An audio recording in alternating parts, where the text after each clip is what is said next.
मोहम्मद को बनाकर खुदा हम सब पर रहमत अता किया, मोहम्मद को बनाकर खुदा हम सब पर रहमत अता किया। जन्नत में जाने का खूबसूरत वसीला दिखा दिया, जन्नत में जाने का खूबसूरत वसीला दिखा दिया, जन्नत में जाने का खूबसूरत वसीला दिखा दिया। कभी छंदेर माध्यमे लिखছে দেখুন, সে ছিল ওই আরশ পাকে হয়ে মিমের ফুল, মা আমিনার দোলাই দেখো দোলে মিমের ফুল, দুনিয়া ঘুরে পাবে না গো যাহার সমতল, মা আমিনার দোলাই দেখো দোলে মিমের ফুল, সে ছিল ওই আরশ পাকে হয়ে মিমের ফুল, মা আমিনার দোলাই দেখো দোলে মিমের ফুল, দুনিয়া ঘুরে পাবে না গো যাহার সমতল। সে আসার পরে পড়ছে দেখো, আসার পরে পড়ছে দেখো সারা জগৎ কোল, আসার পরে পড়ছে দেখো সারা জগৎ কোল। কি পড়ে? বলে লা ইলাহা ইল্লাল্লাহ মুহাম্মদ রাসূল, লা ইলাহা ইল্লাল্লাহ মুহাম্মদ রাসূল, মা আমিনার দোলাই দেখো দোলে মিমের ফুল, মা আমিনার দোলাই দেখো দোলে মিমের ফুল। মা আমিনা বড় চিন্তা করে আল্লাহর তরফ থেকে সেদিন কি সান্ত্বনা আসে মা আমিনার কাছে। কবি ছন্দের মাধ্যমে আরো কি লিখছে দেখুন, পিতার ছায়া ছিল না মাথায় নবী জন্ম নিল যখন, শুধু ছিল মা আমিনা ছিল না ভাই বোন, শুধু ছিল মা আমিনা ছিল না ভাই বোন, জন্মকালে এতিম বলে মা আমিনা ভাবে, নবী জন্মকালে এতিম বলে মা আমিনা ভাবে, আমি করব কেমন লালন পালন খোদা গো কি হবে, আমি করব কেমন লালন পালন খোদা গো কি হবে। তখন গায়েবী এক খবর এলো, শোনো আমিনা বিবি, তোমার কোলে নাজিল হলো খোদার শ্রেষ্ঠ নবী, আল্লাহ স্বয়ং তার লালন পালনে নিয়েছে গোবার, আর জিবরিল আমিন থাকবে হোগে ওর পাহারাদার। ও সৃষ্টি কোলের শিরোমণি, সৃষ্টি কোলের শিরোমণি আর নবী কোলের মূল, সৃষ্টি কোলের শিরোমণি আর নবী কোলের মূল, দুনিয়াতে যার নাম হবে মুহাম্মদ রাসূল, দুনিয়াতে যার নাম হবে মুহাম্মদ রাসূল, মা আমিনার দোলাই দেখো দোলে মিমের ফুল, দুনিয়া ঘুরে পাবে না গো যাহার সমতল। একদিন আমার নবীর কাছে এক ইহুদি এসে প্রশ্ন করলো, ও মোহাম্মদ শোনো শোনো, দুনিয়াতে তোমার আগে অনেক নবী অনেক পয়গম্বর এসেছে, দুনিয়াতে অনেক কিছু দেখিয়েছে, মজেজা দেখিয়েছে, এক একটা নবীর এক এক রকম খুবই ছিল, কোন নবী পশু পাখির ভাষা বুঝতে পারত, কোন নবীর আশা বাড়ির কামাল ছিল, কোন নবী এই দুনিয়াতে জিন্দাকে মুর্দাকে জিন্দা করে দেখিয়েছে, কিন্তু তুমি যে শেষ নবী মোহাম্মদ বলে দাবি করো, আমি কেমন করে তোমার কাছে কলমা পড়বো, কেমন করে আমি মুসলমান হব, তোমাকে নবী বলে মেনে নেব। আমি তোমার কাছে একটা পরীক্ষা করতে চাই। কি পরীক্ষা? একটা খেজুরের দানা, একটা খেজুরের আটি নিয়ে পকেটে করে বার করে, ও মোহাম্মদ শোনো শোনো সাল্লাল্লাহু আলাইহি সাল্লাম শোনো, এই খেজুরের দানাটা তোমার হাতে দিচ্ছি, তুমি যদি এই খেজুরের দানা পুঁতে একদিনে একটা গাছ বের করে দেখাতে পারো, আমি তাহলে মেনে নেবো, হ্যাঁ তুমি সত্যি আল্লাহর নবী, আল্লাহর পয়গম্বর।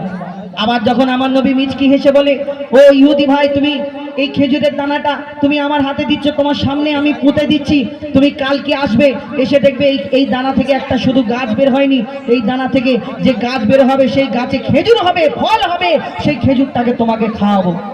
ইহুদি চিন্তায় পড়ে গেল, একদিনে গাছ হবে দানা থেকে, আবার একদিনে গাছ হয়ে আবার ফল হবে, ইম্পসিবল, এটা তো সম্ভব নয়, কেমন করে হতে পারে। আবার ইহুদি দাঁড়িয়ে দাঁড়িয়ে চিন্তা করছে, মোহাম্মদ যদি আসমানের চাঁদকে টুকরা করতে পারে, জমিনের পাথরকে যদি কলমা পড়াতে পারে, তাহলে এই দুনিয়াতে এই একদিনে একটা গাছ হয়ে ফল হওয়াটা সম্ভব ব্যাপার, অসম্ভব কোনো ব্যাপার না। তখন ইহুদি চিন্তায় পড়ে গেল, তাহলে সত্যিকারের কালকে আমাকে মুসলমান হতে হবে, মোহাম্মদের কাছে আমার ইজ্জত চলে যাবে, কেন সেই যুগের সে একটা বড় ইহুদিদের হত্যাকর্তা ছিল। চিন্তা করলো যদি আমাকে মুসলমান হতে হয় তাহলে আমার ইজ্জতটা চলে যাবে। একটা ফোন দিয়ে আসলো, কি করে মোহাম্মদকে বেইজ্জত করা যাবে।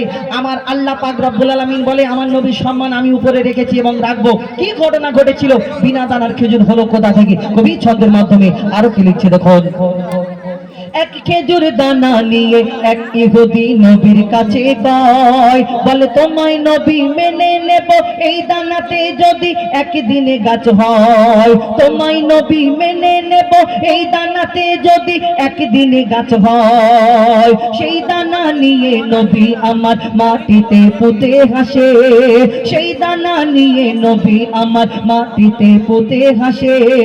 বলে এই দানারই ফল খাবে গোকাল ইহুদি তুমি এসে, এই দানারই ফল খাবে গোকাল ইহুদি তুমি এসে। আর ভাবে ইহুদি সত্যি যদি এই দানাতে গাছ হয়ে যায়, সেই ভয়েতে গভীর রাতে ইহুদি দানা চুরি করে তুলে নেয়, সেই ভয়েতে গভীর রাতে ইহুদি সেই দানা চুরি করে তুলে নেয়। ইহুদি ভাবলো দানাটা থাকবে না আর গাছ হবে না, কেন দানা না থাকলে বিনা দানায় গাছ হবে? হবে না। আর দানাটা চুরি করে নিয়ে যায়, কালকে আমি আসবো, অনেক লোকজনকে জোগাড় করব, এসে মোহাম্মদকে বেইজ্জত করব সবাই সামনে, কেন দানা আমার পকেটে। আর দানা থেকে দানা যদি না থাকে গাছটা হবে কি করে? আল্লাহ বলে থামো। সেই দিন কি ঘটনা ঘটে কবি ছন্দের মাধ্যমে লিখছে, সেই ভয়েতে গভীর রাতে ইহুদি দানা চুরি করে তুলে নেয়। পরের দিনে সেই ইহুদি নবীর সাথে গাছ দেখতে যায়, পরের দিনে সেই ইহুদি নবীর সাথে গাছ দেখতে যায়, গিয়ে দেখে সেটাই গাছ হয়ে ফল ভরে নয়। নবী তাকে নিজের হাতে সে গাছের খেজুর খেতে দেয়, আর খেজুর খেয়ে বলে ইহুদি এর দানা কোথায়? ইহুদি আবার প্রশ্ন করে, ও মোহাম্মদ তুমি খেজুরটা খেতে দিলে সব ঠিক আছে, খেজুরটা ঠিক আছে, কিন্তু খেজুরের মধ্যে দানা নেই কেন? সব খেজুরের মধ্যে তো আরবের বুকে যত খেজুর আছে সব খেজুরের মধ্যে দানা আছে, কিন্তু তোমার এই খেজুরের মধ্যে দানা নেই কেন? আমার নবী রাহমাতাল লিল আলামিন, আমার নবী দয়ার সাগর, এই দুনিয়াতে দয়ার নবী মায়ার নবী ছিলেন এই দুনিয়াতে।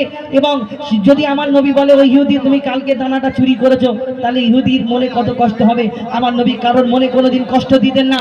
আমার নবী সেদিন কি বলে, আর সেই ইহুদি তারপরে শেষে কি করে কবি ছন্দের মাধ্যমে লিখছে দেখুন, সেই খেজুর খেয়ে বলে ইহুদি এর দানা কোথায়? নবী বলে যে গাছের দানা, ওই ইহুদি নবী বলে যে গাছের দানা রাতে চুরি হয়ে যায়। নবী বলে যে গাছের দানা রাতে চুরি হয়ে যায়, সেই বিনা দানার গাছের খেজুরে দানা কি আর হয়? ইহুদি তখন স্বীকার করে, ইহুদি তখন স্বীকার করে মোর নবীর কাছে বল। আর কি বলে, তুমি খোদা সত্যি নবী মুহাম্মদ রাসূল, তুমি খোদা সত্যি নবী মুহাম্মদ রাসূল, পড়ে নাই লা ইলাহা ইল্লাল্লাহ মুহাম্মদ রাসূল। মা আমিনার দোলাই দেখো দোলে মিমের ফুল, দুনিয়া ঘুরে পাবে না গো যাহার সমতল। মা আমিনার দোলাই দেখো দোলে মিমের ফুল, দুনিয়া ঘুরে পাবে না গো যাহার সমতল। সে আসার পরে পড়ছে দেখো, আসার পরে পড়ছে দেখো সারা জগৎ কোল। লা ইলাহা ইল্লাল্লাহ মুহাম্মদ রাসূল, লা ইলাহা ইল্লাল্লাহ মুহাম্মদ রাসূল, লা ইলাহা ইল্লাল্লাহ মুহাম্মদ রাসূল।